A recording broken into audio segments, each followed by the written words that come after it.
this nice music down. I haven't used that one before. It seemed rather appropriate for the subject of the day. We're going to be continuing with similar vein that we were talking about yesterday. I didn't quite get to something that I was leading up to that's very important. And hopefully will be a piece of what convinces you that I'm not just blowing smoke up your ass. The topic of today's talk is why are so many people today fundamentalist, atheists, or oneness religionists? Now, when I say atheist, I mean somebody that says there is no God, or humanity is God, or I am God, or the human mind is God, whatever you happen to worship, because everybody does worship something. Basically, an atheist is a person who believes in the antithesis of what is accepted as God in today's normal terms. So atheists are rabidly anti-Christian, anti-religion, anti-Muslim, anti-anything that smacks of any conception of a higher power. What is a oneness religion? Well, oneness religions are religions that have a fundamental belief in one God. My God is right and your God is wrong. My belief system is right, your belief system is wrong. Okay, that's a one. Now, I include among those oneness religions this idea of source worship, that we're all God. This is just kind of the Me Too extension of the one God religion to include all of creation,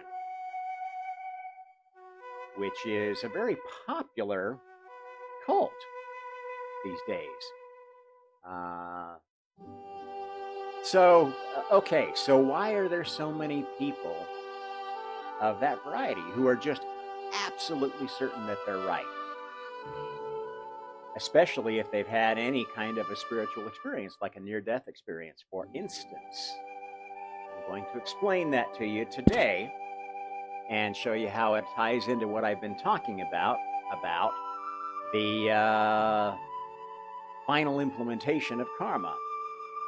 Okay, yesterday we were talking about how this seventh day of creation is all about God working his way through the new system, through karma, to get back to the God level of awareness, the highest God level of awareness, which is the 12th level in this 12-step system of 4 levels of physical consciousness, 4 levels of spiritual consciousness, and 4 levels of God consciousness. Okay, and reminding you that to be a full-fledged senior creator and fully aware of what you're doing as an active creator, you have to get to this 12th level of consciousness. And that level is where you finally see how the system works, what your place is in it, and how your creative efforts are going to intersect with the creative efforts of other senior creators, including God. Okay, remember that when this system was first implemented, it was implemented as an experiment in God's private universe, not the universe that we share, the prime universe. This private universe came into existence as a result of God deciding to do this experiment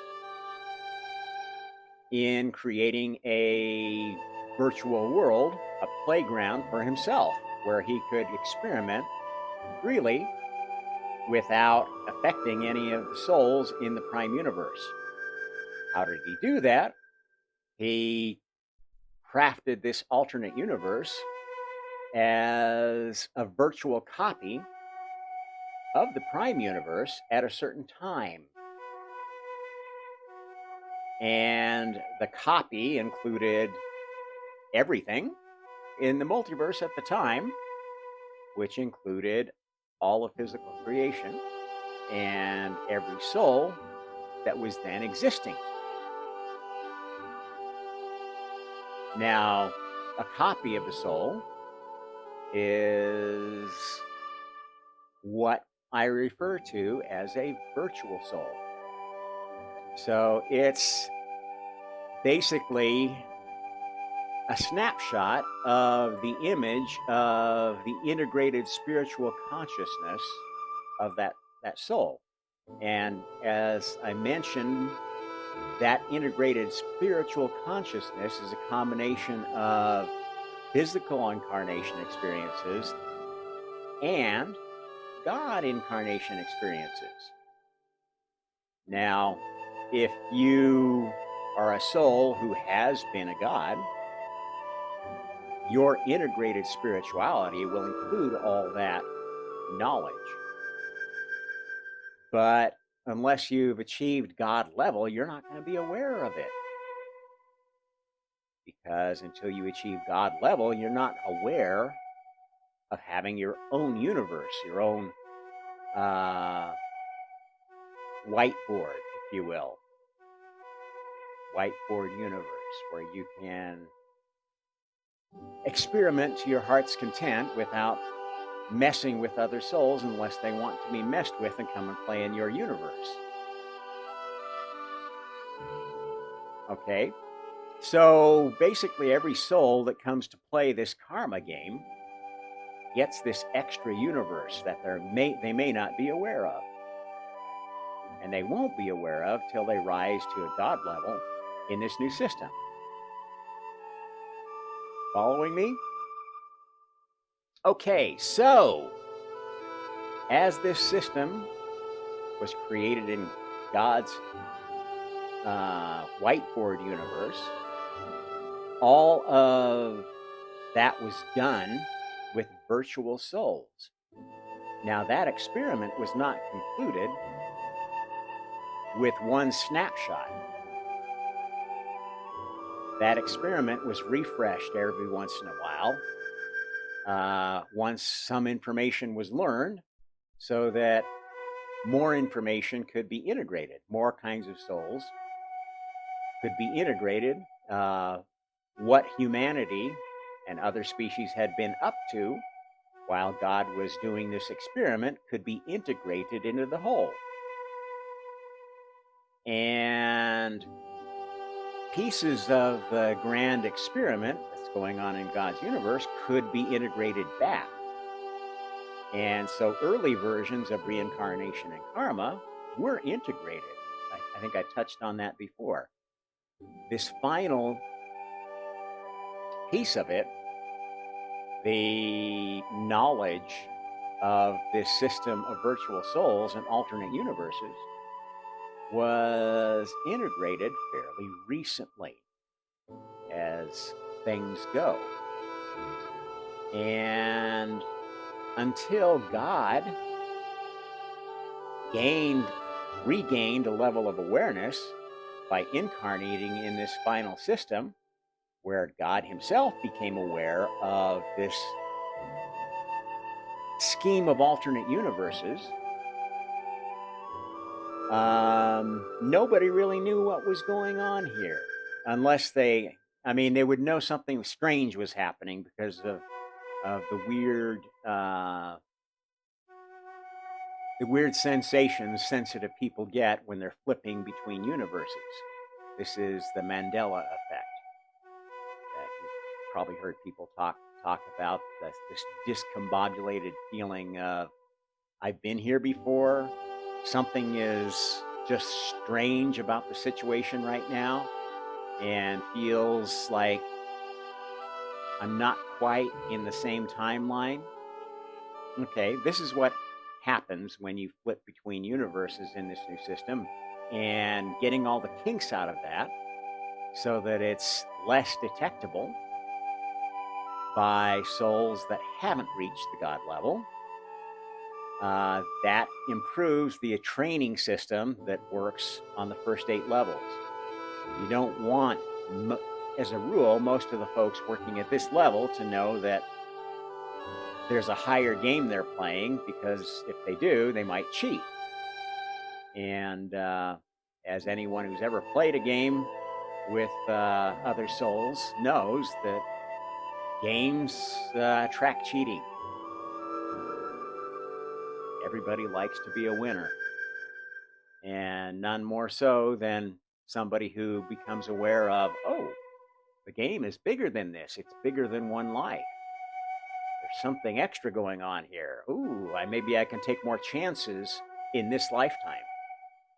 And this is another reason why, although there has been awareness of reincarnation and karma in some religions, it's been downplayed to a large extent and actually vilified in the religions where it's accepted.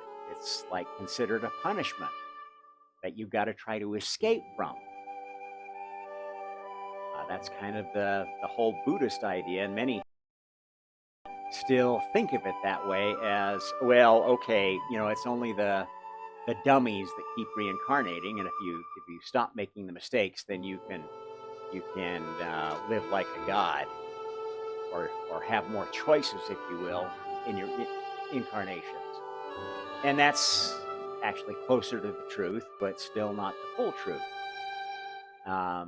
And essentially, any religion that's telling you that any soul has a particular advantage in the game over another is lying to you,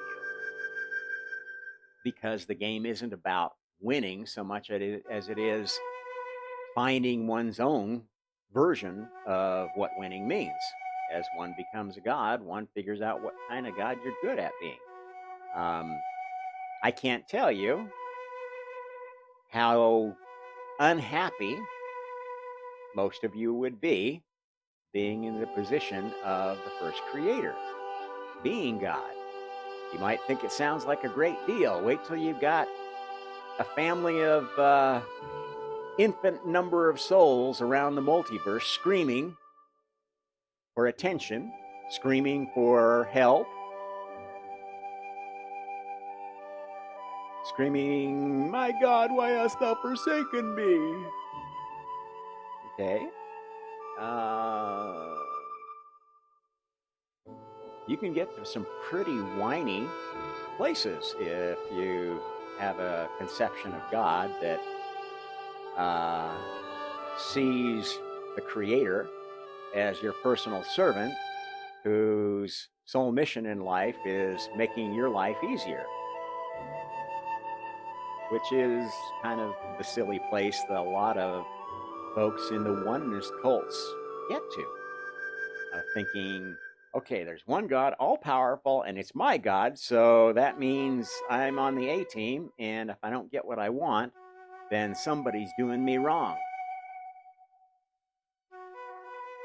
And that sort of thinking, actually, removed from any spiritual dimension, is essentially communist thinking. Like, okay, I'm oppressed because I'm not getting everything I want. The world doesn't work the way that I want it to. And so if I can just find enough other oppressed people to overthrow the whole system and start from scratch, then everything's going to be perfect. And this is essentially the fundamentalist ideology of all man-made religions,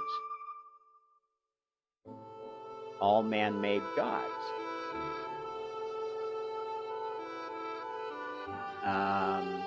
All man-made ideologies.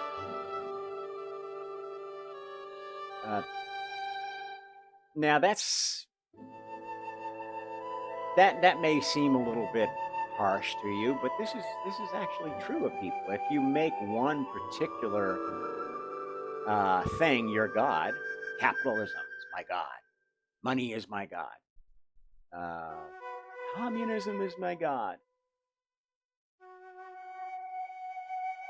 Science is my God. I am my God. My pastor is my God.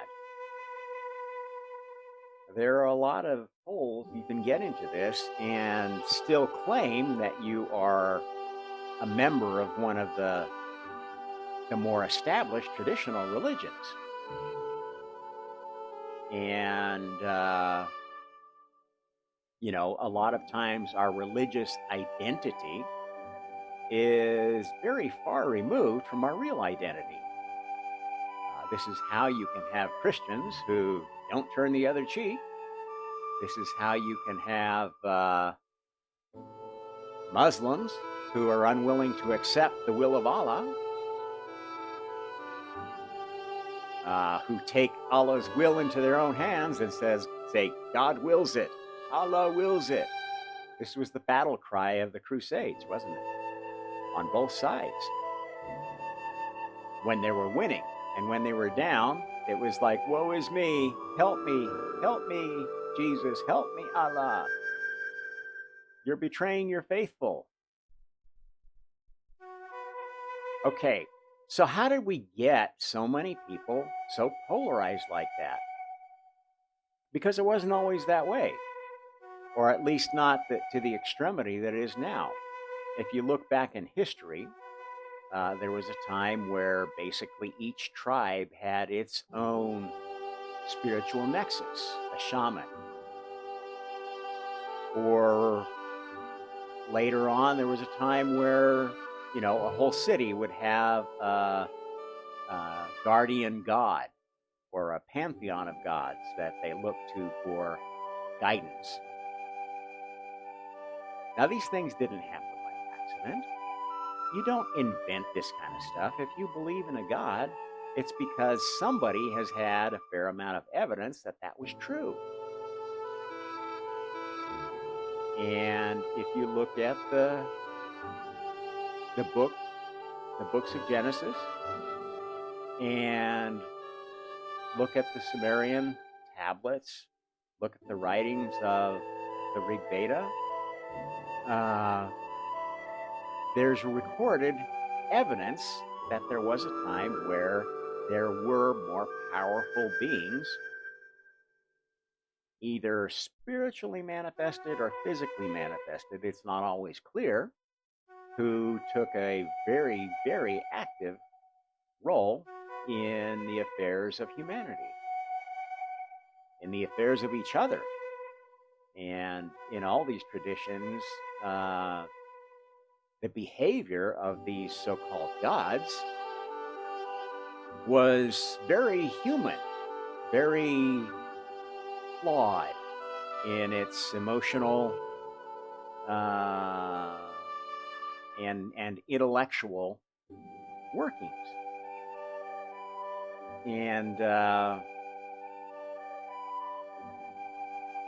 so what happened? Where did these gods all go? Well, here's how this all works, okay? So God created this new scheme of karma in his private universe. And during the course of proving that in and testing it, he created all sorts of virtual souls to take the place of the real souls, still struggling in the old system in God's universe. And this was all going on in that seventh day of creation.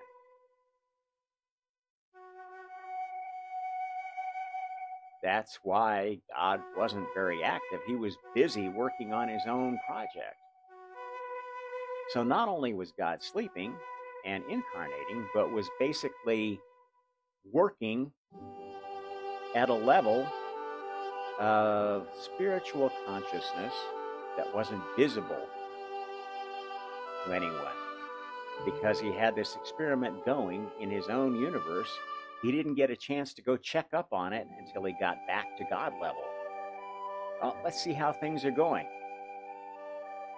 Okay, so many, many, many, many times God would incarnate and get to some level of physical incarnation or spiritual incarnation, spiritually aware incarnation, and life would end. Somebody would kill him, kill himself, whatever. And that virtual soul, which was terminated, because understand that if God incarnates and he's working on an experiment, and that experiment is the divine plan. By definition, God's universe is belong to a divine plan. And ultimately, that divine plan was established by God. So it was like the first thing he created was his own universe to play in. And karma was basically giving himself a backup play universe to do early testing on before introducing to the prime universe. And this is a concept that you'll find in IT. Okay, if you're going to be implementing a major change to a global IT service, you not only test it in a special test environment, but you have another test environment that is exposed to the end user. So you do internal testing, you do user testing, and then if everything goes well and your management hasn't forced you to release early with a bunch of bugs, then you finally schedule an implementation to your whole customer base. And spiritual creation works just like that. God's pretty smart. He's figured out how to do creation much better than corporations do it today. Let me tell you, much more effectively.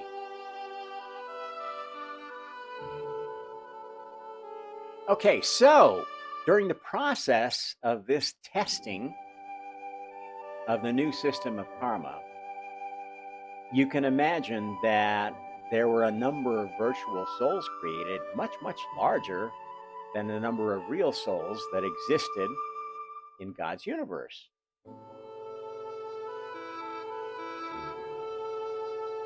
Also, you can imagine that, as I told you yesterday, souls are only able to advance as far as God has gotten in the current incarnation. So, let's talk about the Jesus incarnation. It wasn't necessarily Jesus. It may not have even been on this planet. Like I said, things get reinvented. The human Buddha was not the first Buddha, not the first person to imagine that you could escape from karma.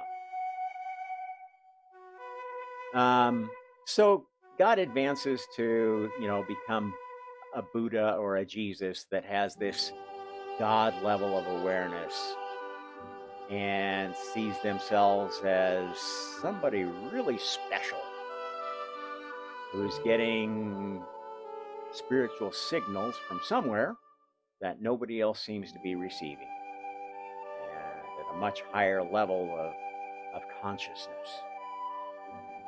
Now, a Buddha might say, well, this is all my higher self. This is all the whole universe talking to me. I'm just a little mote of it, but now I've become aware of the everything consciousness. However you want to interpret that, that's a choice that you have when you have this experience of, whoa, I think I'm a god now. But you don't get to have that unless you're in a particular piece of the experiment where God has incarnated to that level too. And this is why when the Jesus incarnation happened, it set off a wave of other people getting that same kind of inspiration. Wannabes, Messiah wannabes. Like the Messiah idea spread like wildfire. And messianic religions became the norm and sort of overwhelmed the signal of polytheistic religions. Now, where did those polytheistic religions come from? Well, they probably came from an earlier version of Earth or some other planet where God had reached a higher level of awareness. The awareness of, oh, I'm not the God, I am a God. It's kind of the second God level. Or even the awareness of, I'm not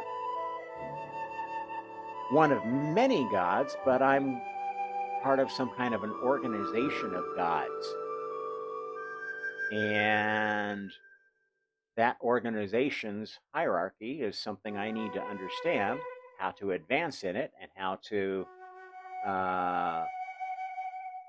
become a good or a bad god, a dark god or a light god. That's like the third level of God awareness, God consciousness. And then, of course, the fourth level is when you become a full-fledged senior creator, and whatever role you've carved out for yourself in the multiverse as a god is pretty well cemented until it's challenged. Now, how do gods get challenged? Well, in the old system of things, when things were just a pyramid based upon, okay, this is the first soul. The first soul created 4 souls that sort of embody the 4 dimensions in time.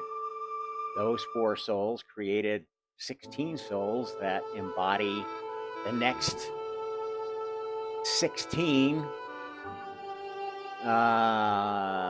creations, if you will, of this family.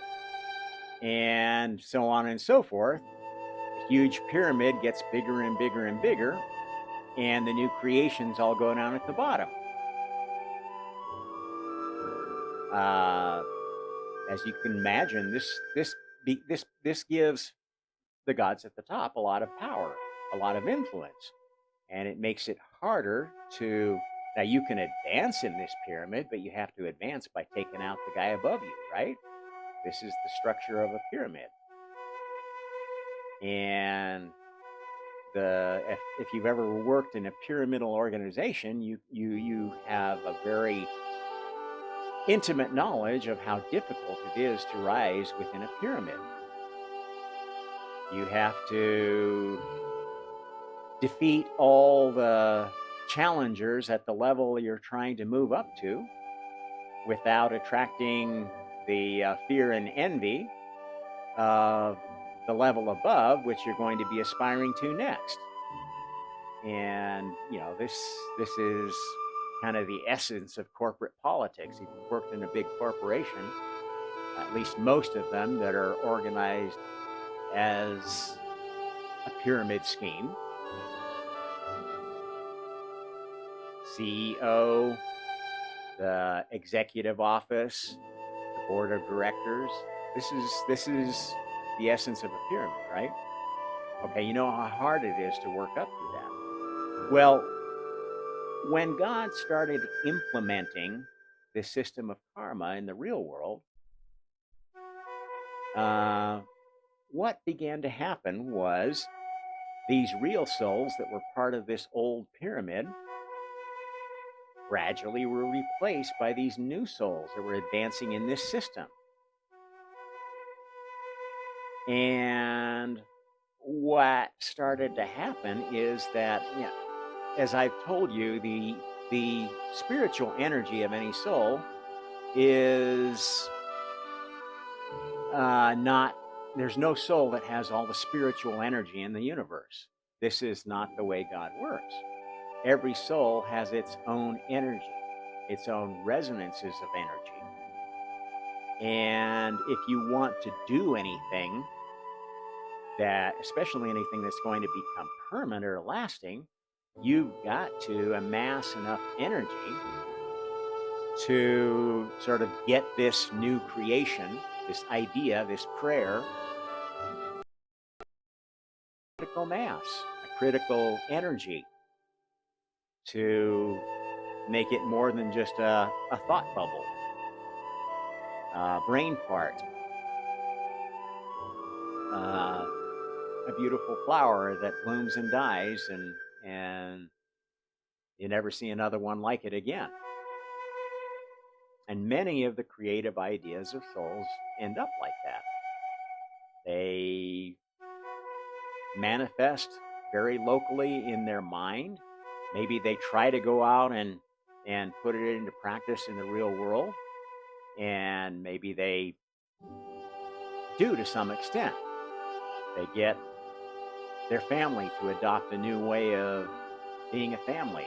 They get their community to adopt a new way of being a community. They get their community to open an art museum and feature some of their works or whatever.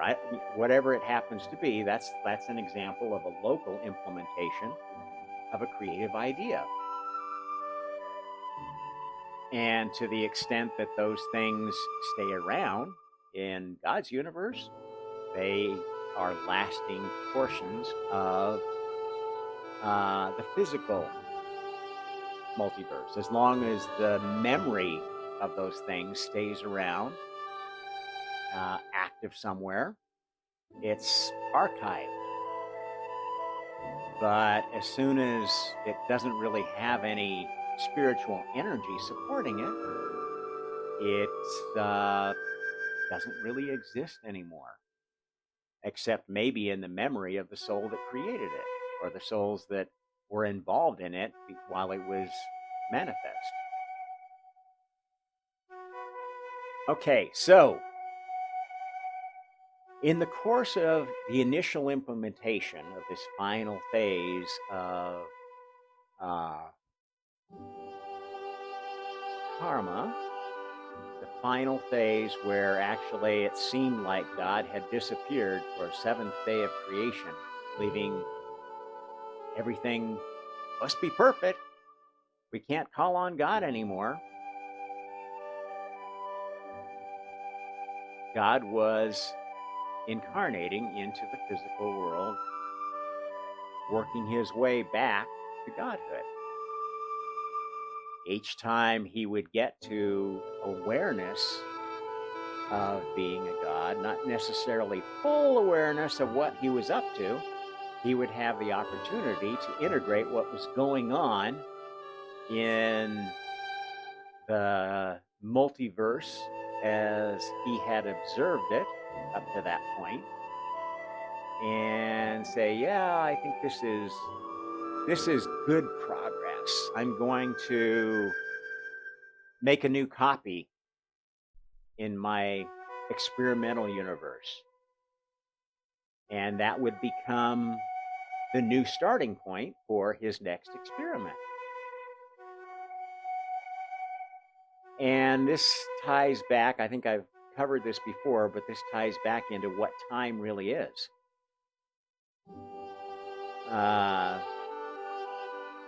Time, as we observe it, and the reason why we don't see it moving backward much is because what is going on is based on the last snapshot that God has taken of his plan, his test plan.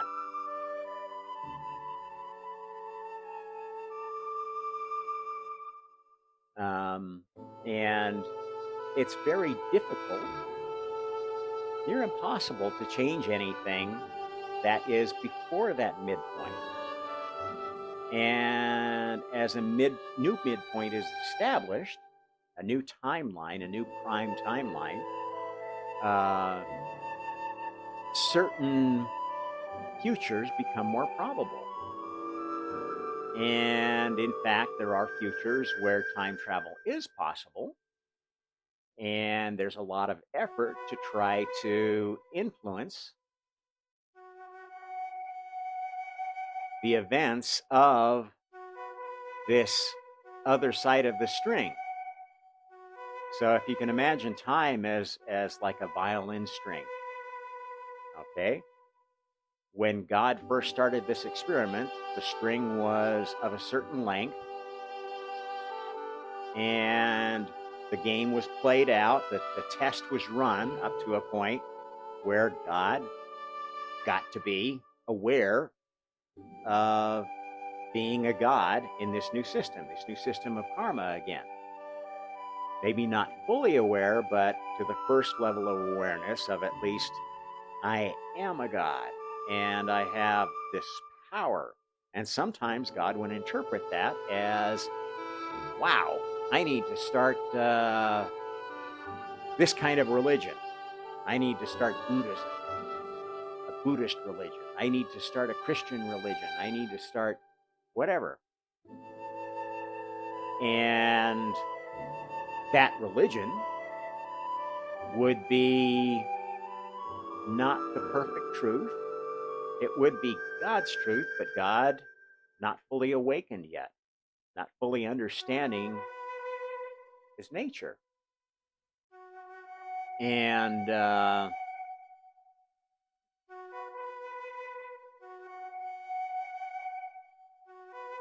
that snapshot would be basically a snapshot of not fully aware God that would lead to a not fully aware virtual soul of God. Remember, virtual souls, what are they? They're a snapshot of where you are in an incarnation in the physical universe, in God's universe, when you take a step aside from the divine plan. The divine plan is the implementation, full implementation of this new law of karma. At least right now, that's the most important thing God's been working on ever since physical universes started to exist. That's how long that's been in God's mind, that this is where we're going with this. Because I've got a whole bunch of children souls whose minds are going crazy with all these ideas, and they can't agree on anything, and they're fighting and forming cliques and cartels and all sorts of nasty groups to war against each other over whose truth is true. And got to do something about this. How can I do it without destroying the whole family, without favoring some of the family, because they've all got reasonable points at some point, maybe given their level of study.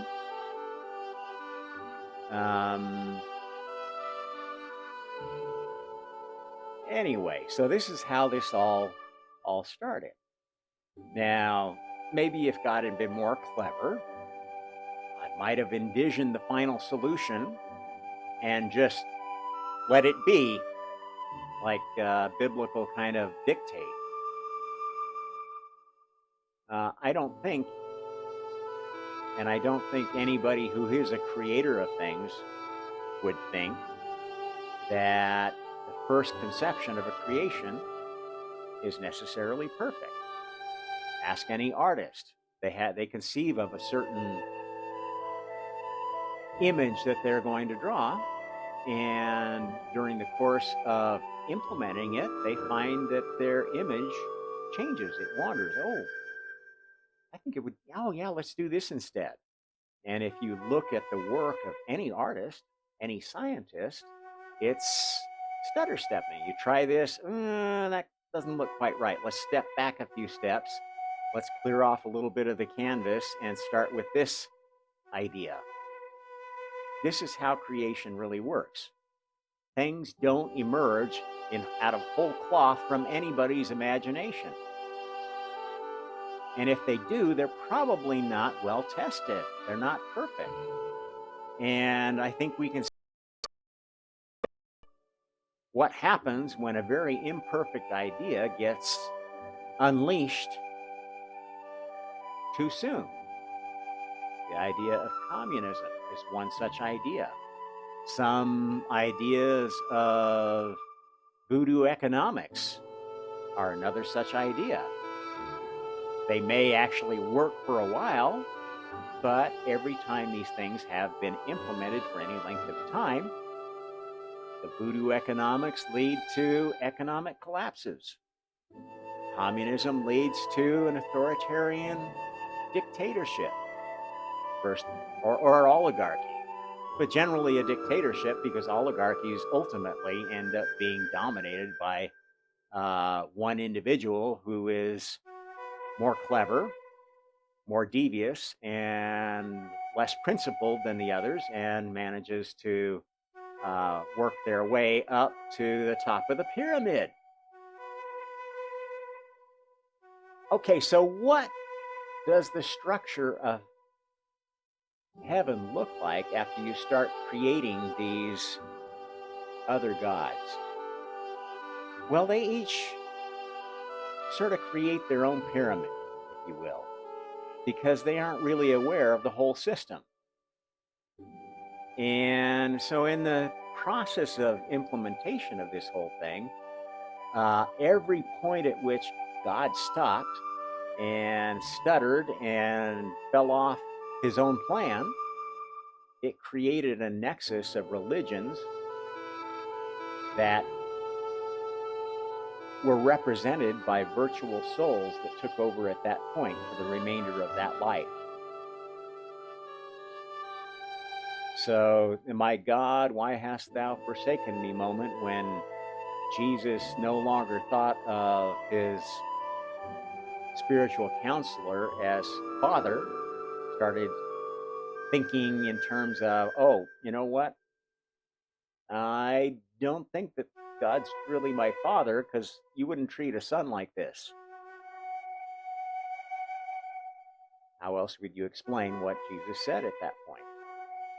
That's a loss of faith in himself and in God, which is essentially where you get to when you're about to be replaced by a virtual soul. When you choose to do something that is very inconsistent with the plan of whatever universe you're in, that's when your soul winks out to another universe and a new virtual soul winks in. Now, these virtual souls, what's up with those guys? I haven't talked about those in a while, but so I'm going to remind you, the win for a virtual soul and why virtual souls exist is a virtual soul, as I've told you, is basically bound to act in concordance with the divine plan. So it's a soul that has basically given up free will, or at least a portion of free will, to guarantee that they will comply with whatever action is consistent with the divine plan. How do we know which action is consistent? Because the divine plan has already been played out in God's test universe. That's how. So basically, anytime while we're implementing karma in the real universe, in God's universe, that a soul acts in a way that was unpredicted by the test in God's test universe, they get replaced by the virtual soul. So this experiment can go on, and the soul that made a mistake can continue to make free choices, but not in God's universe. Following me? So if the choice is a small one, that's just going to create a karmic debt to other souls. Like, gosh, in the simulation, such and such soul was supposed to marry so and so on such and such a time and stay married for such and such a time and then divorce.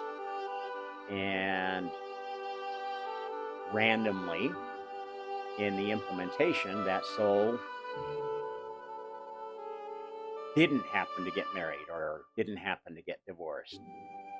And that set of events turned out to have consequences that were mucking up the convergence of this test in God's universe.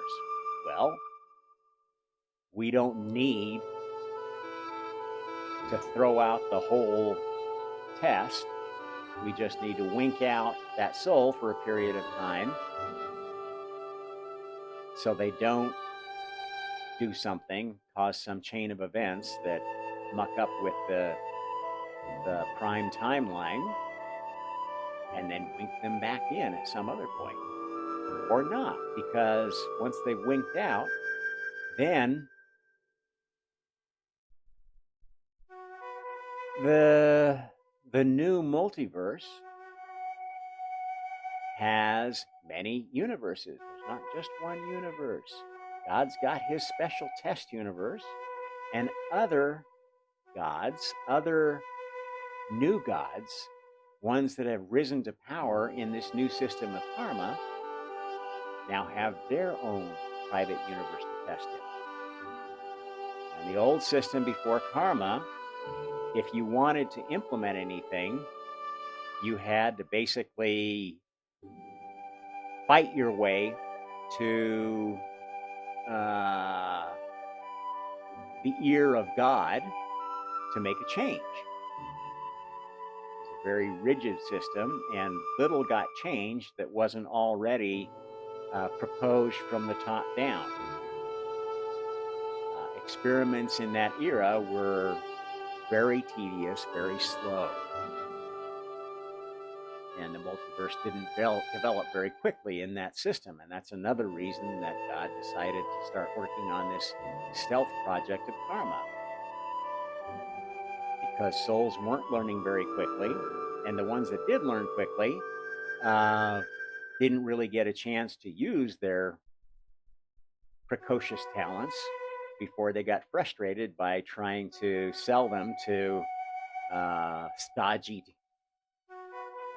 older souls, stodgy older siblings closer to God. Okay, so as this implementation proceeded, and as we discussed, this implementation started with the Big Bang. It then got more specific and targeted with the creation of the Milky Way. It got more specific and targeted with the creation of our solar system. It got more specific and targeted when certain species on a certain planet of our solar system was nominated to be the one that was sort of carrying the torch of karma. The God species, or God in training species. And humanity's not the first one of those. Earth isn't the first planet that's had one of those species. This is why our interesting solar system has the asteroid belt. One of the original planets was destroyed because it was the home of one of the early experiments that didn't work out so well. At any rate, as this experiment went on, there were more and more souls that had various levels of various versions of karma. Until God started incarnating himself, those versions of karma were the earlier ones that didn't have this new scheme of virtual souls, virtual universes. This is like the final icing on the cake of the system of karma. Because think about it, if karma was perfectly implemented in a single universe, then you'd still have the problem of, well, there's some souls that are just nasty. They'll do whatever they want to get ahead, no matter how it affects another soul. And this causes pain and suffering. And if that's all that karma is about, it's like, well, this is a system that allows us to basically hurt each other willfully and often rewards it. And this is the essence of the Buddhist complaint.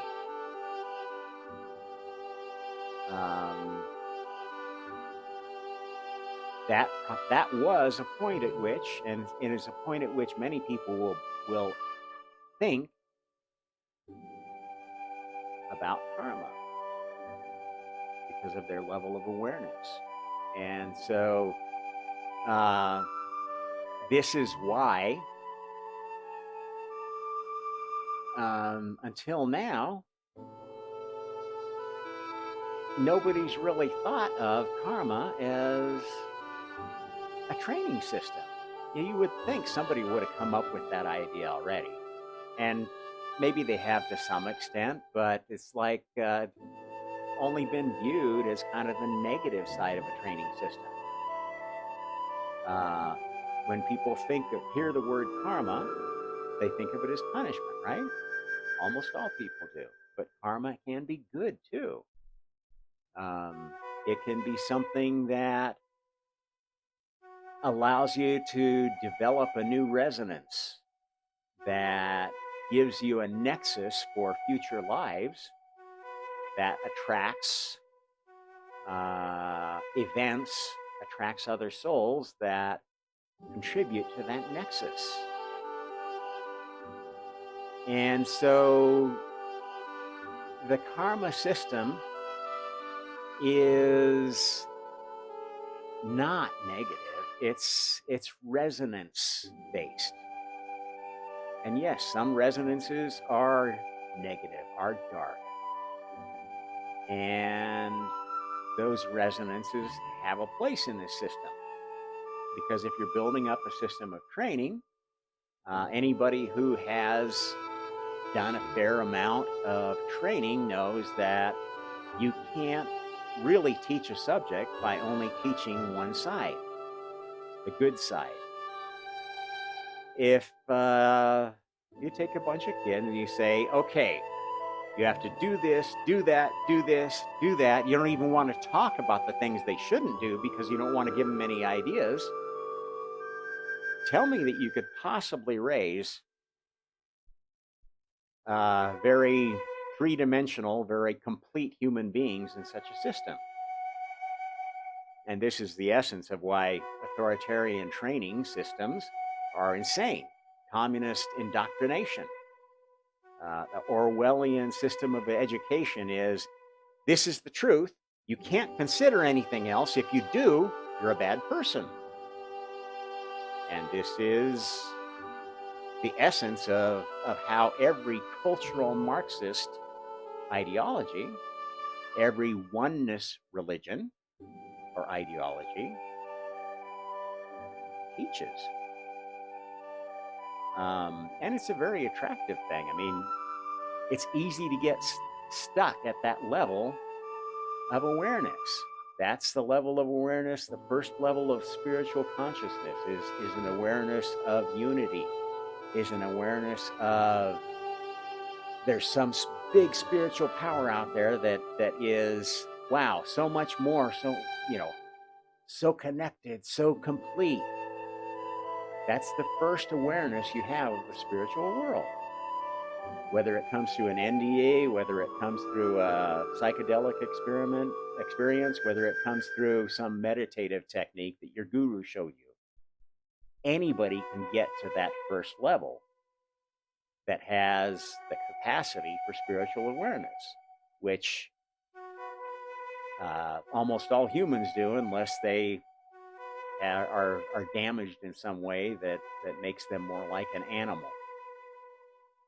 That's not the destination. That's just like a hint of what's out there.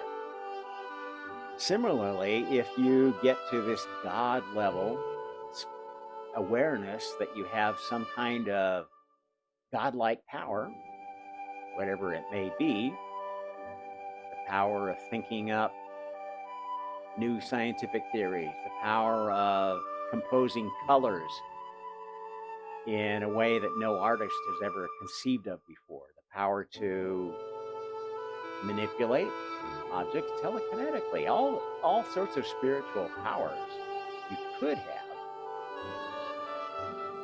Maybe you've got a combination of them. You're tempted at that point to think, oh, I'm somebody really special. And this kind of specialness, if I feel it's special enough, is something that I need to teach everybody else. Because if they aren't as special as I am, they'll never be a god like I am. And there's a temptation there, or there's a temptation to use this God awareness, this God ability to dominate others.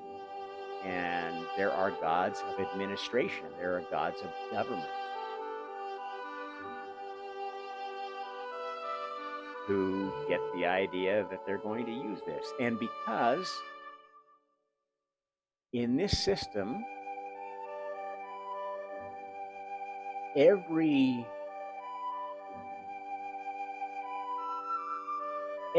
thought, every direction that a real soul thinks of pursuing creates a virtual soul that has kind of that emphasis.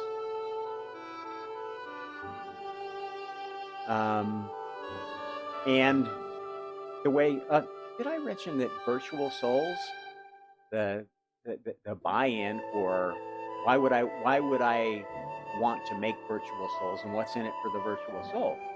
Well, the win for a virtual soul is that if you come and play out an incarnation, substituting for this real soul, you get to choose at the end of that incarnation, at the end of that virtual soul lifetime, whether to continue being a virtual soul and popping into see a different perspective for a while, or jumping off the virtual soul train and becoming a real soul. So virtual souls are kind of like a Pinocchio, if you will. You're not quite a real boy. You've got some strings, the string being that you have this conscience, this Jiminy Cricket, who's going to tell you if you're about to do something you shouldn't do in God's universe and keep you from doing that wrong thing. That's the whole way these virtual souls get created. So you're going to have the awareness of your original soul plus a bit of the awareness of God, of what God's plan is. And this is where I'm leading to with this whole discussion. It's really kind of hard to grab your hands around, but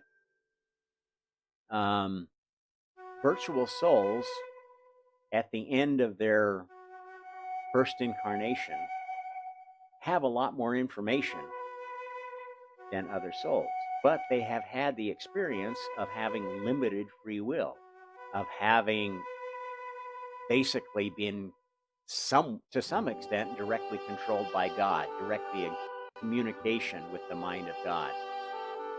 Now that creates a tendency to want to believe in a one God, one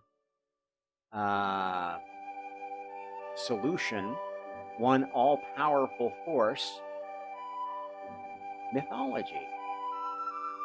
And so one of the sort of interesting side effects of this implementation of karma has been that once there were enough virtual souls on their second or third or fourth or whatever incarnation, because the real soul had jetted off to their own universe, or, oh, here's another thing that can happen. When a soul is kicked out of the game, goes to time out in their own universe, that alternate universe has a certain resonant position in the multiverse in relation to other universes. If, when you're kicked out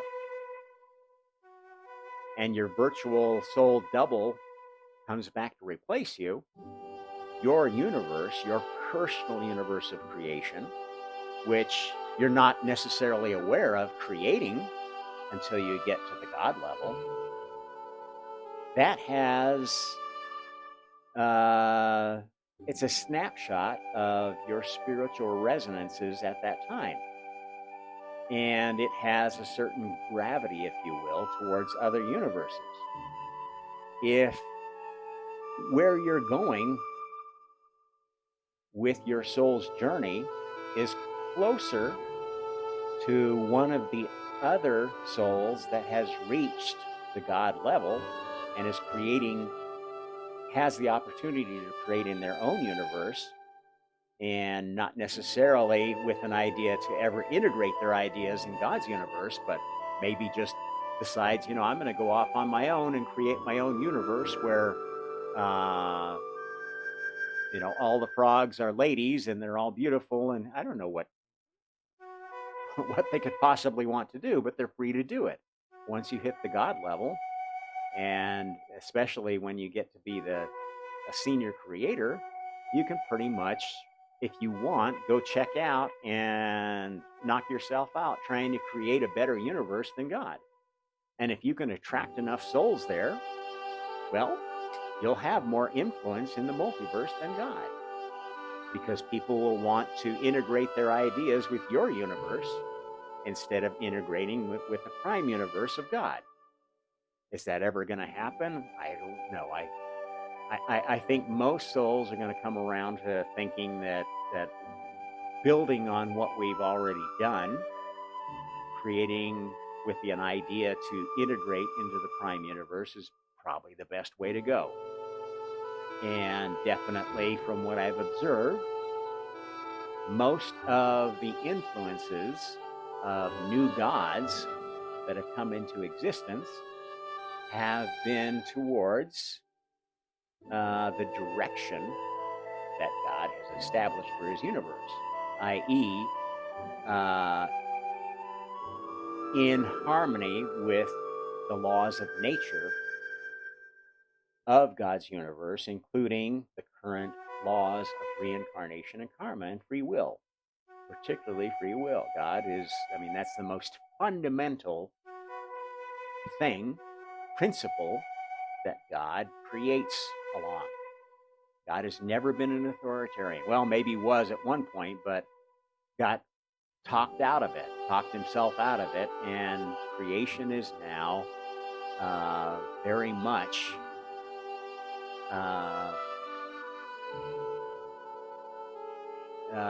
one that works in sort of a balance of power way. If you look at nature, if you observe nature and try not to disturb it, you will notice that it has sort of a self-correcting element to it. Not always, because there are events that are irreversible. Planets get destroyed by other things going by. Major cataclysms can cause species to go extinct and so forth. But if you look at a system that is any ecosystem of any size that is not being disturbed by outside forces, it has a way of self-correcting and preserving, or at least evolving into a system of increasing organization, increasing functionality, until that organization develops a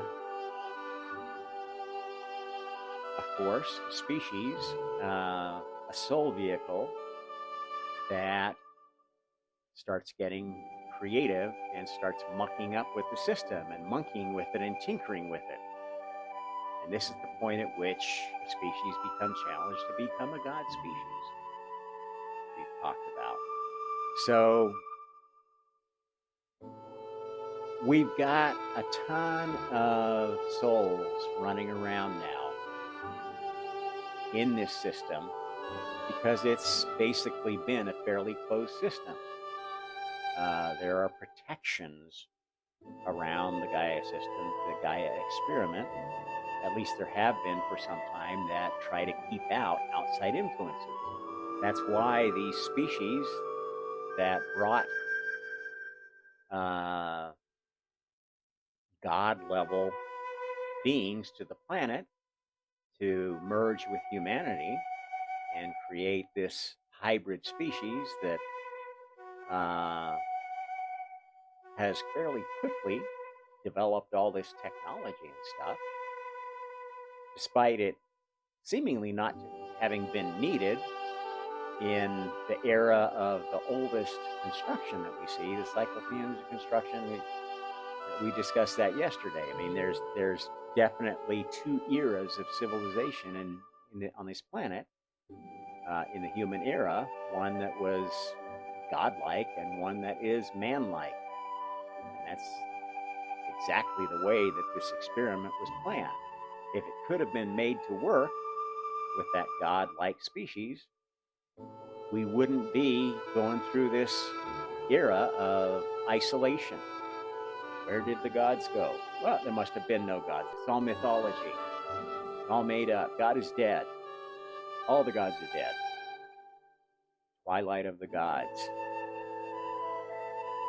This not only happens at God level, this happened all the way down the chain, had to, for this last phase to happen. Why?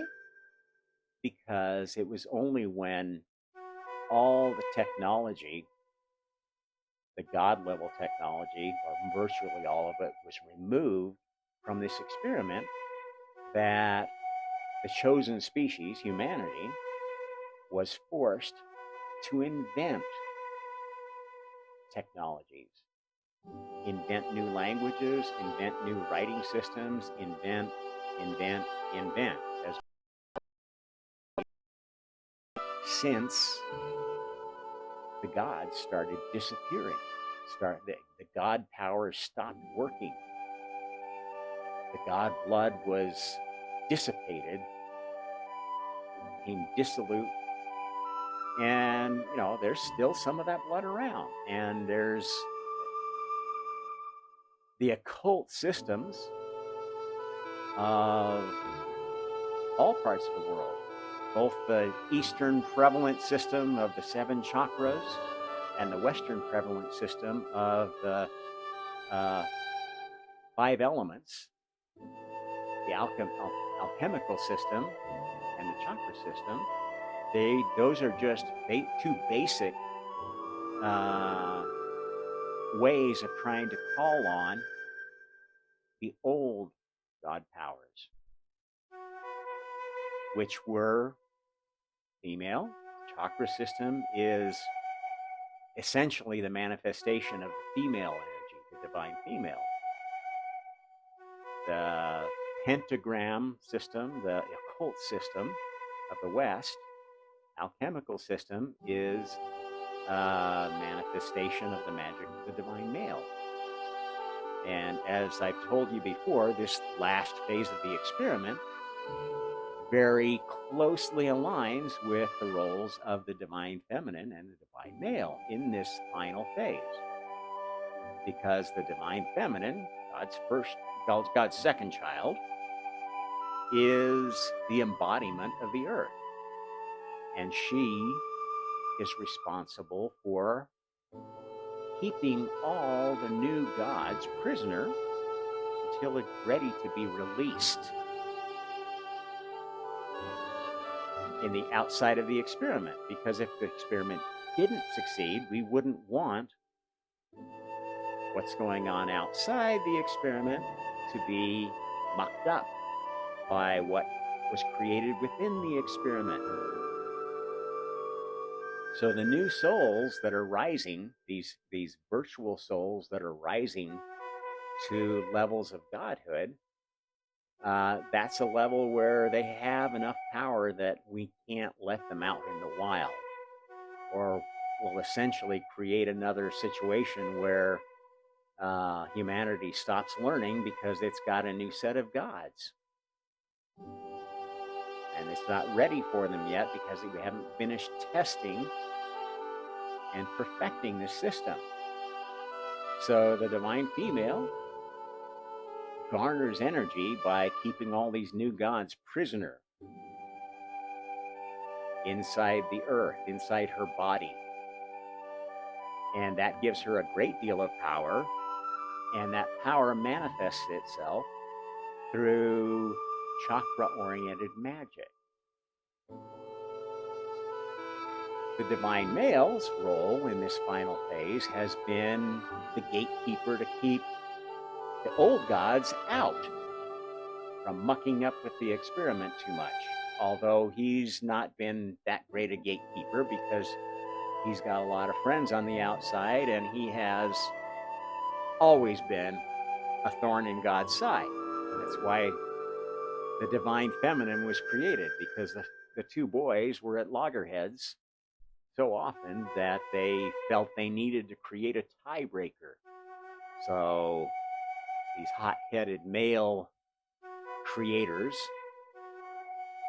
could have a feminine peacemaker. Well, of course, that didn't work. All souls have both divine male and divine female nature. The difference comes from the order of birth and the initial direction that they got from their parent. And this is why sex exists in the first place, is sex was invented. I mean, think about it. Species don't need to have sex. There are many unisex species. There are many species that can switch sex at will to make themselves pregnant, or they have both sexes. There are a lot of possible solutions for creating genetic diversity that don't involve sex. Why have sex? It was invented as a way of getting souls to experience the pattern of this first family of God, the divine male, the divine female, to experience those energies and to come to identify with a different set of resonances of those energies. Because anyone who knows about male nature, knows about female nature, knows that there are good things and bad things in both. And the most balanced person of either sex has a certain mixture of male and female characteristics that are best suited to their current culture. And, so some cultures tend to work better if there are few alpha males and many beta males. Other cultures are the other way around. And there's not a right solution or a wrong solution. There is a necessity that solutions are consistent with the parameters of the physical nature of sex. A species whose culture develops in a direction that interferes with that species' reproduction, that species maintaining or growing its population, is a species that is going to collapse. And one of the concerns, and it is a very valid concern, about what is going on culturally in this species, is that the fluidity of identity that's being encouraged by media, by powerful interests that control the media, is going to cause species collapse, reproduction rates to drop catastrophically. Now, one might simple-mindedly say, well, gosh, there's 9 billion people. There's too many people to support on this planet. And from many dimensions, you'd be right, depending on how you organize, depending on how you manage resources, depending how you feed, clothe, and house, and set up an economy, set up an ecosystem to support the species. 9 billion may be too many people. But if you just sit down logically and look at the available resources and what a human being needs to survive, what it needs to maintain mental health, you pretty quickly realize that most of the limitations on our species have been put there by our own stupidity, by not really testing out what we've created well enough to know what its side effects are going to be. And this is part and parcel of this special time we're in.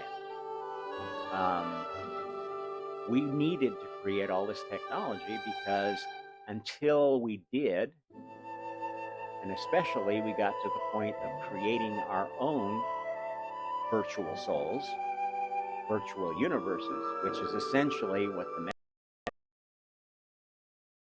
you wouldn't really butt up against all the potential implementation issues that could come from this idea of virtual universes, virtual souls in the spiritual world, in the multiverse. So you see, I'm describing an experiment that God has been conducting, that humanity has invented their own version of now and has been working on it. Every attempt to create an organization that has its own properties, its own characteristics, its own culture, as opposed to the natural organization that would result from a couple of people having kids, and the kids having kids, and growing to a larger community, is creating an artificial culture, an artificial, a virtual reality. Humanity has been creating virtual reality since it started organizing at any level. And it's been creating ideologies, forms of government. It's been creating categories of jobs. It's been creating hierarchies. And this is the way it should be, because the hierarchy, let's go back and talk about where this is all going to end up. Okay? You're still going to have a pyramid of leadership among gods. What's going to happen in this new system, however, is that before anybody gets to be a god, they're going to know what they're good at and what they suck at. And because of the way the system of karma works, if you want to rise to become a more powerful God, if you want to rise to become a senior creator, you've got to defend your idea, your conception, your identity as a God by incarnating and proving that you're worthy, doing exactly what God has done, is in the process of doing, proving in his idea, his grand idea of free will, reincarnation, and karma.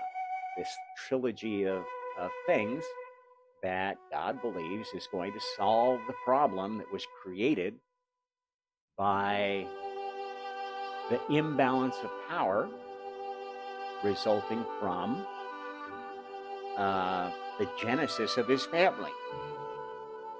Because souls expanded just like species expand. Okay? A new species grows from two individuals that carry some new genetic material that makes this progeny of these two species diverge from their parents. And that divergence proceeds until the species is more or less independent of others. Now, we do know that many species can reproduce with each other, many more than we thought they did, based on our experience with farm animals and so forth. Species can reproduce, but maybe only produce sterile offspring, like the horse. Other species that don't naturally run across each other in the wild, like tigers and lions, can reproduce and actually produce viable offspring. Ligers can have babies, can get pregnant and have babies, can make babies with other cats. There are species that are more flexible in what they can do with their DNA. And DNA has all kinds of what they call junk in it that can be activated. And that activation doesn't just happen by random selection. It happens as the result of experimentation by physical scientists and by spiritual scientists. We're only beginning to understand the power of DNA. And we're even that much further behind understanding the power of the spirit.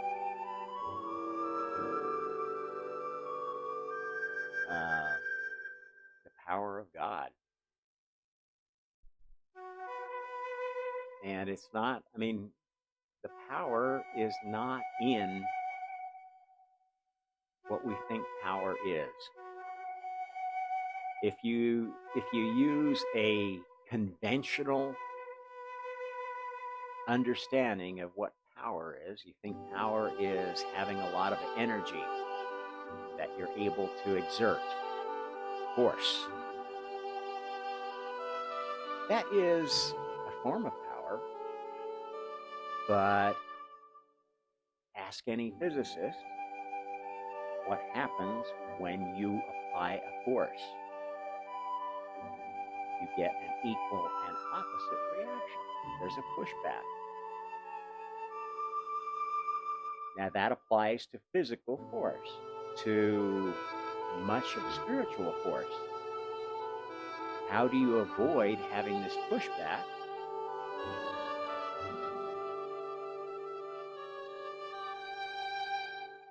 How many souls did it take to change the multiverse?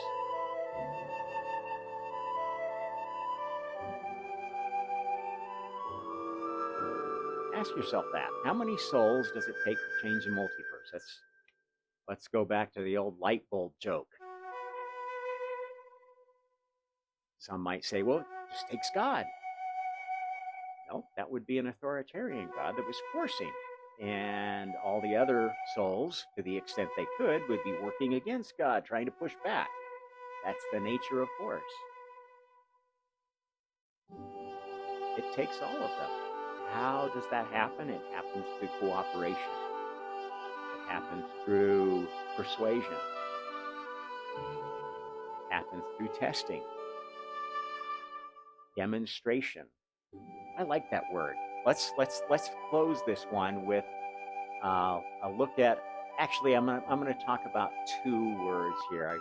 I didn't touch on the other topic I was going to get to today. So let's start with demonstration. Where does this word come from? D means to take away. Monstration. To take away the monstrosity of something. When we demonstrate something, we are showing that it's not to be feared. Shouldn't be feared, or maybe we are showing that it should be feared. Certainly the demonstration of the power of the atomic bomb was not so much a demonstration rather than a monstration. Created a lot more power through the fear it generated than it did in its destruction of Hiroshima or Nagasaki. Think about it. The fear of nuclear weapons has been a far more effective weapon than the nuclear weapons ever were, or ever will be. Because the fear of even using a nuclear weapon is what's kept them in check. Except for one incident that nearly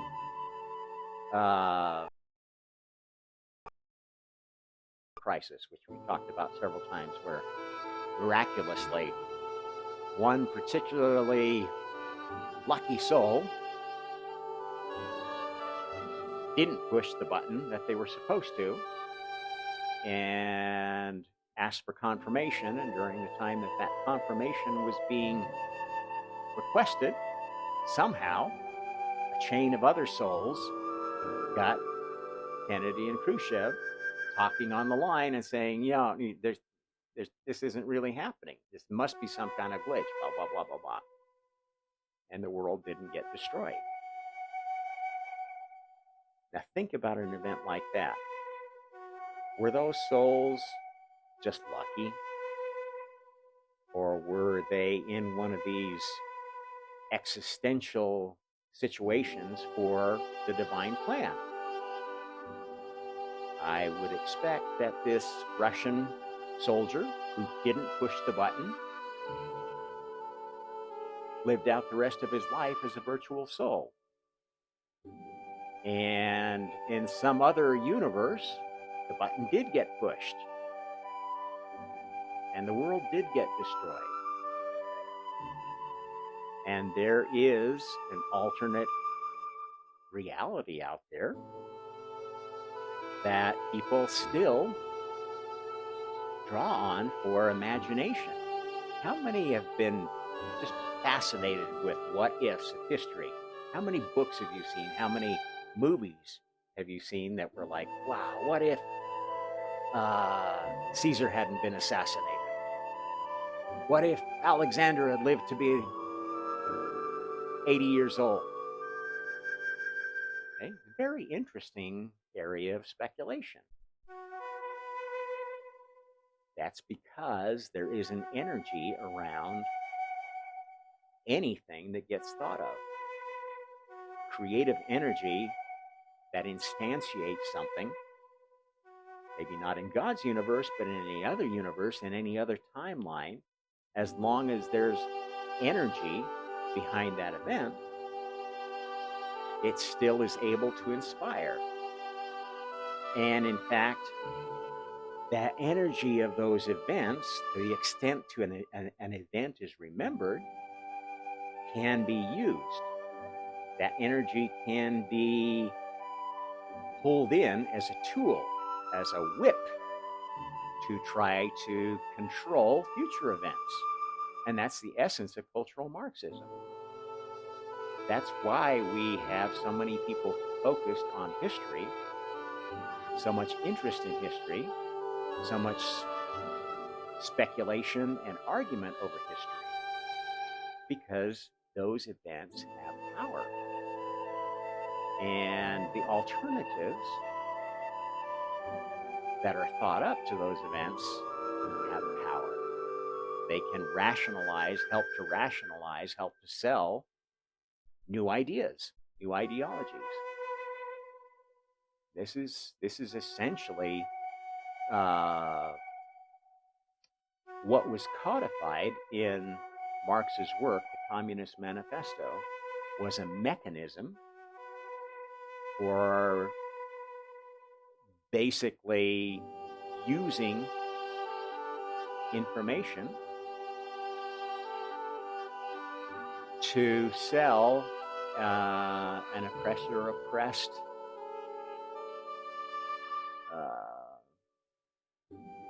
ideology from both sides, because depending on where you put the boundary between oppressor and oppressed, the quote oppressed grow to hate the oppressor, and the oppressor grows to hate the oppressed. Now, if you're kind of the god of communism, where do you fit in this? You don't really care about the oppressed or the oppressor. What you care about is power, because communism is a political ideology. Politics is about getting power.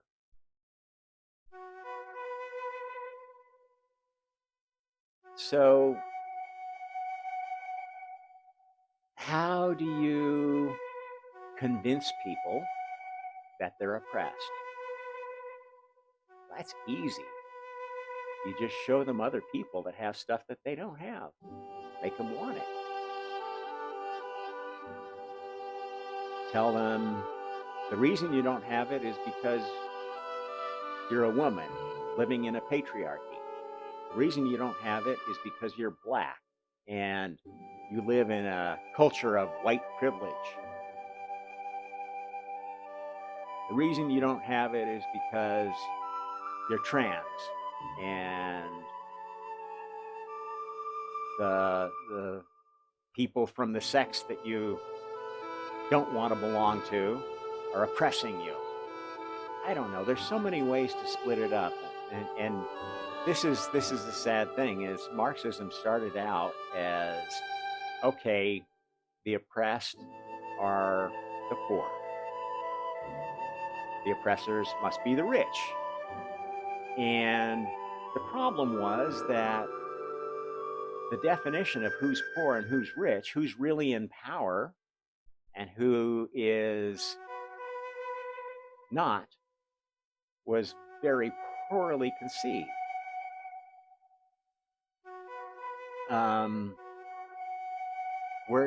Whatever country you're in right now, look around, and you can probably see in your community that there are people that you would consider rich. They have the biggest house in town. They've got a fancy car. They were able to send their kids away to college and so forth. And because those are the only rich people you really see around you, except on the news, you'll see like the CEO of a big corporation or something like that. Okay, that's a rich person too. They're just like those people. I hate all of them. They have more than I do. They don't deserve that. This is Marxist ideology as it applies classically. Now, that worked to destabilize Russia, Tsarist Russia. It worked to destabilize China. It worked to destabilize Germany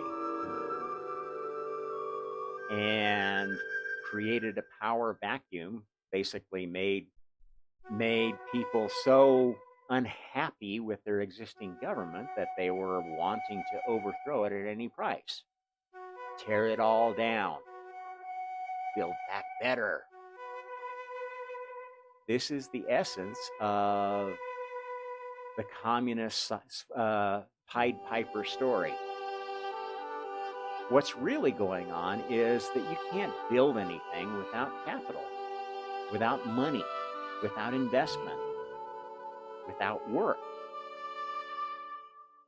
And anything you tear down, if it's valuable to society, if it's something that produces something useful to your community, it's going to take effort to build back.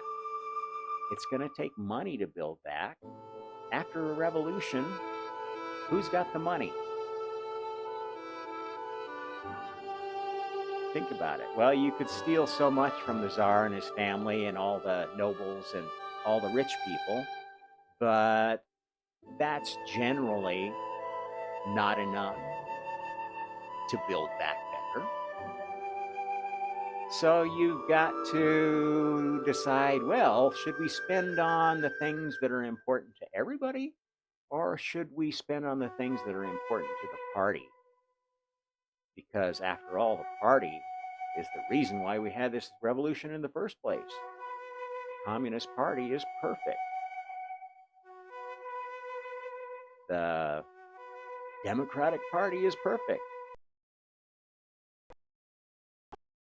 Took everything they have because they're all rich assholes or poor assholes who don't care about us and are holding on to everything they have, holding on to their trucks and their houses and things like that, and they usually have better houses than us. So let's just take it all and build back better.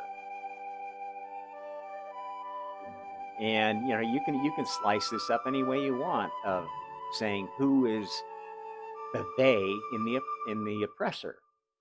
You say, oh, well, the oppressors are Republican. Oh, the oppressors are Trump followers. Oh, the oppressors are males or white males or anyone that doesn't accept the LGBT plus QXRZ mentality and accord everyone the right to any identity they can possibly conceive of, any truth that they think is important enough to them that you cannot assail it or you're going to hurt their feelings. This is Marxism. It's Marxism taken to the next level, and this has happened for over 100 years. As soon as Hollywood started seeing how much energy was generated by Marxist tactics in the overthrow of Tsarist Russia, they began implementing the exact same tactics to take over markets in their commercials, their advertising techniques, twisting minds to an oppressor-oppressed mindset so that men could be turned against women. Why? Men and women who aren't having good relationships, who aren't having healthy, successful families, tend to be unhappy. Unhappy people are desperate to find happiness. What's advertising about but selling a vision of happiness? Buy our product and it's going to make you feel so good. And anybody who's been caught up to this in this materialist mindset knows how dangerous it is. I mean, it should if they have any level of consciousness at all. And the truth is that most people aren't very high on the consciousness scale. The human species, as we talked about, has souls of all levels of consciousness, and that's the way it was intended. That's the way the species was designed, to be able to attract souls of all different levels so that it would be a good test vehicle for this new law of karma. which applies to souls of all levels. Now that the law of karma is proven in the Gaia experiment, God has awakened to the fact, full awareness of this experiment, and has seen, yes, this time it looks good because the species is well on its way to create virtual souls and virtual realities, its own physical version of them, but basically God's family has come up with the same idea God had. That's effective proof that this idea God had was a good idea. Everybody else came up with the same solution, only they didn't have quite the same tools available to implement it, or the same goals in mind. Because physical implementers of the metaverse, for the most part, are implementing this not because they want to make creation more fair and equitable. They want to have their creation draw the most followers, the most participants, and generate the most money. They are operating, they're creating something that is identifying them as an anti-God. And to the extent that they do, when their life is over, or when they start having some real spiritual awakening, higher level spiritual awakening, not just, ooh, I see the light, I'm God. They are going to either be tasked with changing their direction, a realization, you know what, I'm not serving God by doing what I'm doing. And if I keep going down this path, I'm going to pay for it. Whether they believe in divine retribution or karma, it doesn't matter. If they have a sense of a higher level of responsibility that they're going to be accountable to, they're going to be challenged. If they don't answer that challenge, you know what's going to happen to them? They're going to wink out to their own universe, or a universe of somebody that's created the same sort of dystopian idea. Maybe not now, next year, when they die. It's going to happen. They're going to have a life review, and that's what life reviews are. When we visit the spiritual world in the system of karma, we see all the places where we did not follow the rules of nature, the divine plan, where we created negative karma unnecessarily. And we're challenged to, accept that, okay, this is your weakness. If you're going to continue to have this weakness, it's going to limit your choices in future incarnation. It's going to limit what kind of God you can be and what part of the multiverse you're allowed to play in. You become a very dark God, your universe is going to be a very long distance from God's universe. And souls that come and play with you are going to be very far from the souls that like to play in God's universe.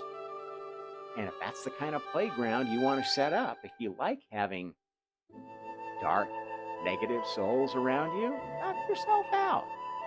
It'll be a great training ground for souls that might still be turned around, that might get a look at your universe and say, ooh, that looked like hell to me. I'm gonna go plan a life and try to get closer to God, or a God, some other God.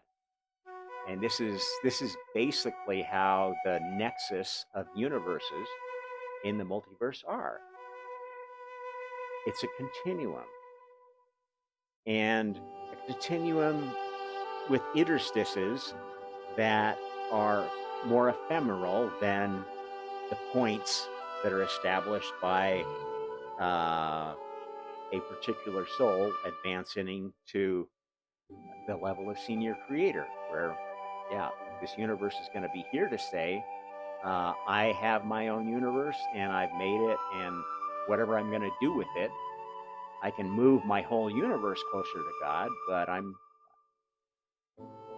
have made my bed. I have to lay in it.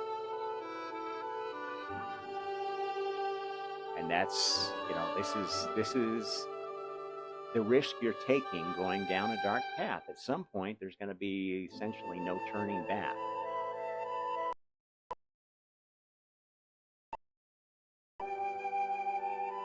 Now, there is redemption for every soul. How does one gain redemption if one is already a dark god? You do it by creating an idea that's good enough, that's well tested enough, that everybody agrees it should be integrated into God's universe. That's pretty hard to do. It can be done. And that's a feature that's much easier to do in this new system of karma. This is what makes the whole thing more fair. Because anyone, part of any pyramid, whether you're part of, the pyramid of gods who is led by the god of art, painting, let's say. Any god in that hierarchy, any soul in that hierarchy has a potential of creating something that is so unusual, so appealing, so attractive that it gets integrated as something that is always going to exist in God's universe. How does it do that? It gets created on one planet like Earth. It gets to become part of its cultural heritage. It gets carried from Earth. It gets put on our satellites. It gets put on our space missions. And, if you've studied up much on what goes into some of these missions, they put information into these missions that could be deciphered if it should be intercepted by another civilization. So this is what humanity is all about, and it includes works of art, particularly works of art and demonstrations of our scientific advancement. So, scientists are already thinking about this stuff, about how do we spread our ideas, even if they don't admit that that is a spiritual mission. It is. The creation of ideas, the implementation of ideas, is the essence of spirituality. That's why consciousness exists. And the only difference between what you're doing as a materialist scientist and what you do as a spiritual scientist is an understanding of the difference between manifesting something in the physical world and manifesting something that is going to be a creation in the spiritual world. An understanding of the extent of those worlds. An understanding that a physical universe is just one universe. A spiritual heaven is just one heaven of a universe of heavens. This is why people have different experiences when they die and reincarnate. This is why some people are ardent Christians. This is why some people are ardent Muslims. Part of it is this, and part of it is those heavens exist because there were a large number of virtual souls generated from God's incarnation, God's idea that created that religion. Every real religion, every nexus of thinking, every ideology has been the result of a creative process that was initiated by God in his test universe and is now just being confirmed, being verified, being embellished by testing and implementation by God's family. And that's how things work at a high level. The family themselves, once they get to be senior creators, they can go have their own experiments. And now it's going to be easier to do because they're not having to set up their own galaxy, their own solar system, their own set of planets, their own set of species, or arrange to borrow them from other experiments. They're going to be able to do their experiments in this separate universe, the spiritual virtual reality, which they can set up based upon any version of another senior creator's universe, including God's. Any of the versions of those.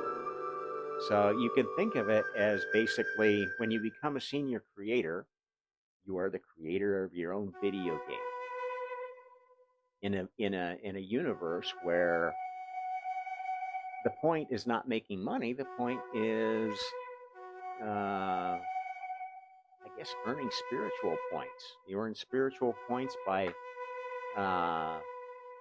contributing to a creation that might be consistent with the creation of God, or might be off in your own direction if you want to. And the real reward is in how many people appreciate that creation. As long as all of the energy is around integrating with God's universe, then, by definition, God is the most admirable soul, the most admired, the most emulated soul in the multiverse. Will that always be the case? No, maybe not. But that gives everybody kind of a goal to work on. I think it's as attractive a goal as realizing. I mean, think about these cosmic oneness nuts, the source worshipers. What did they have as the purpose of their life? Oh, my purpose was to realize I was part of God, and this is all an illusion. It's God experiencing this one lifetime. I don't know why. These people really sound stupid when you talk to them in spiritual terms, and really delve into, well, okay, what do you think the point of all this is? And these are the conversations, difficult conversations we're going to have to start coming up with, having online with folks. It's going to seem like you're rubbing people's noses in something, and they're going to be incredibly resistant to change, especially if they are among these virtual souls or recent virtual souls. Now, if you run across somebody that just is so fundamentally convinced that what they're doing is the right thing, where they're going is the right thing, they know exactly, probably that is a virtual soul. Maybe you don't invest too much effort in them because they're essentially a bot of God. They're going to be doing this stuff and executing their little piece of this experiment for as long as they're here, and they're not going to be swayed away from whatever is driving them. But if you can catch the virtual souls on a second life, third life, early, even, I don't know how long it takes to unlearn the anti-free will lessons of a virtual soul incarnation?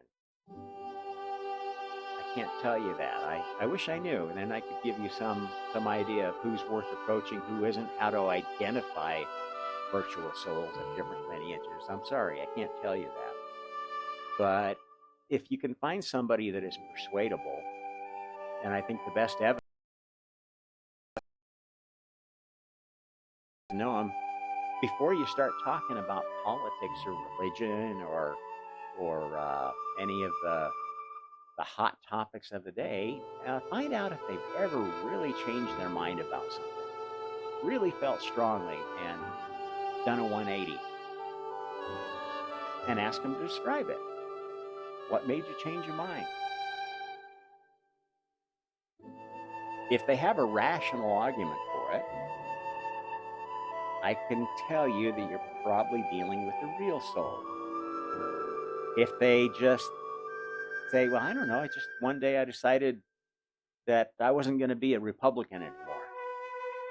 One day I decided I was a racist. I don't know why. Okay, that's probably a virtual soul. If they can explain a thought process, if they can say, well, you know, I thought about these things that I did and how I treated so-and-so, and it kind of kept wearing on me and feeling guilty about it. Maybe it was a relationship with a sibling or a parent or whatever. If they had some real angst that they went through in making that change, this is how real souls make difficult decisions, difficult changes that are going to alter their path. And those are the souls you have to look out for and try to persuade. There's not much you can do about the souls that have already winked out and are off somewhere else. The hope I can give you there is that when those lives are over, those virtual souls are going to be given a choice of becoming non-virtual, and whatever range of incarnation vehicles they're going to be given. Virtual souls, I don't think, are very well suited. They may, they may have had some very interesting experiences and got a taste of what God would do, but they're not going to have a very wide experience of different perspectives. And humanity, at least if it's going to go forward and become a God species, which I think it will, is not going to be one that's going to prosper, live long and prosper, if it doesn't become more of a rational thinking species, considering different points of view, making decisions scientifically based upon looking at all the evidence and not just hearsay, not just accepting that because I heard it on CNN, this is gospel. Just because I heard it on Fox, this is gospel. Just because Tim Pool told me that's how he feels, that's gospel. It's not the way a rational mind works. And gods will only stay gods and will only stay close to God's universe if they become rational creators, if they become spiritual scientists, not just hocus pocus, I can do anything I want, law of attraction nuts. If you don't learn to create responsibility, learn to create as a science, do what you do and observe the results and change your behavior, this is how a scientist would become a better person. This is the only way to become a better person.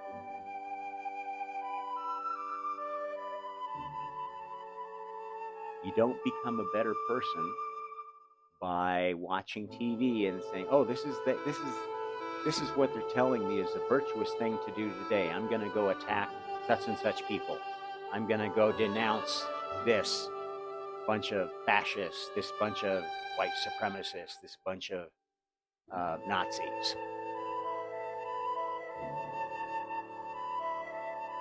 That is learning how to become a slave. And this is the final word I want to leave you with, is slavery.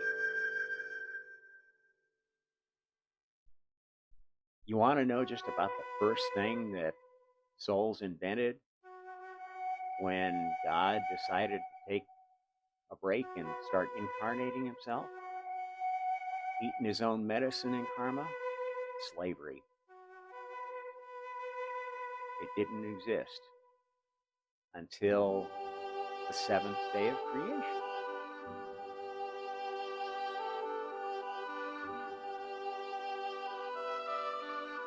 All this memory of this wonderful time when everything was perfect and everybody going along well and blah, blah, blah, blah. That was before souls, new souls, had much chance, and old, had much chance to start working within the system of karma. And until you understand it, you understand that the decisions, the actions, the ambitions of one lifetime might have to be paid for many lifetimes. You're not going to decide, you're not going to create paths for yourself that are responsible. You're going to be lazy. You're going to be greedy. All of the cardinal sins are basically ways that one might act if one didn't acknowledge karma or divine retribution. And to the extent that, you know, the Bible, other books try to give you a set of laws to adhere to, that was the whole point of those developments, those religions. They were attempts to try to figure out a law system that would work in the absence of present gods. The temptation was to create a legal system that basically created human gods. And if you could be one of those, you were above the law. And that is how humanity's elite developed. And there has been a global elite ever since there's been global trade. All the way back to the Persian Empire and before. Back to previous civilizations that were global in nature and destroyed themselves. And yes, I'm here to tell you that the Atlantis story, the Mu story, many of these visions of previous civilization on Earth that are described to some extent in the Bible, in Sumerian writings, in the spiritual revelations of some people who seem to have a knack for looking in the past. Yes, they did happen. Did they happen exactly that way? Not necessarily, because there have been gods rising in this system of karma since karma was invented. Maybe not aware that they were creating their own universe, but creating it nonetheless. Because the system was devised by God, and then God forgot about it, and has been remembering it and in bits and pieces, and has only remembered much of it when God got back to this point. So there's a lot of souls running around in this system, running around in the rest of the multiverse. Slavery is a good idea because they don't understand karma. They don't have any conception of it. They think, oh, it doesn't apply to me because I'm a god. And to think that the phenomenon of slavery is restricted to one country, one race, one set of oppressors, one sex. This is really evil. I mean, this is creating new slavery. You don't fix something, you don't erase something, you don't heal something by getting revenge. Revenge is a very, very, very low consciousness decision.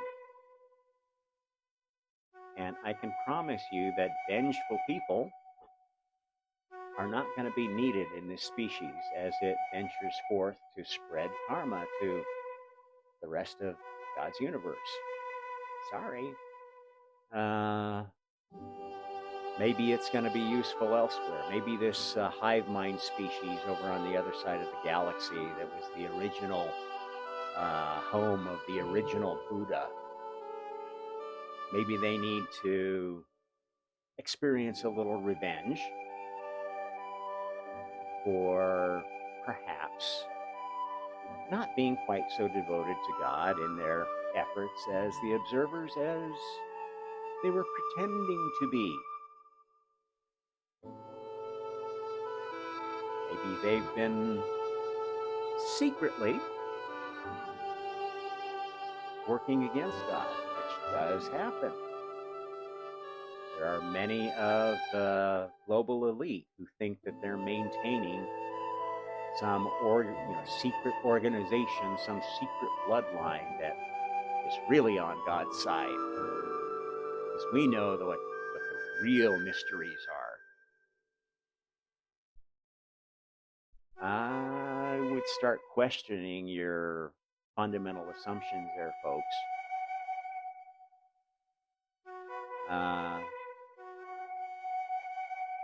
Because if you're not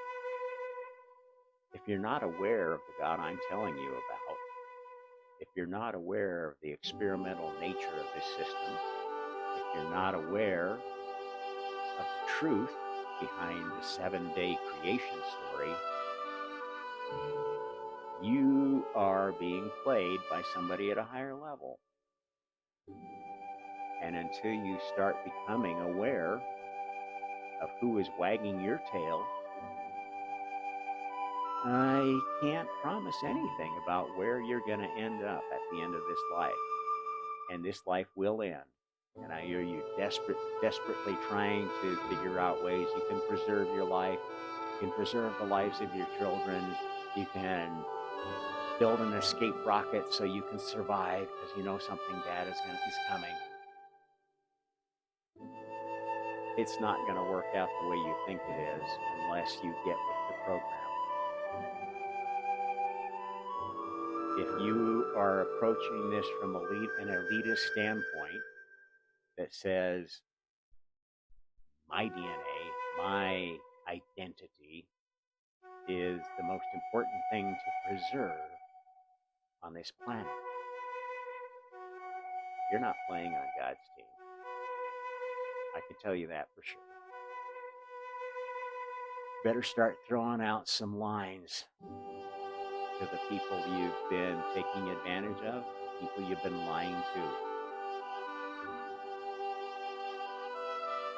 Because there's not going to be a single slaver that gets away from this experiment alive. We're not going to go out into the universe and become slave owner species, the masters of the universe. If you think that's humanity's role, that's the role that you would choose for humanity. Sorry, you're playing for the wrong team. I can't tell you how it's going to happen, but Your soul is not going to be around this planet much longer. May not be around God's universe much longer. Sorry, that's just the way it goes. That's karma. Well, I hope I've given folks something to think about. I'm at about the 2-hour mark. It's been a little longer than I thought, but I hope this was a useful session. Don't know when I'll get the inspiration to do another. Sometimes that depends on what kind of feedback I get and just the alignment of the stars. But I think this has been a good one to wrap up what has been a pretty heavy series of podcasts I've done recently. Once again, Rob Trump, The Omnist Hour. Like, share, subscribe, interact in any way you like. And I'll see you next time. Thanks.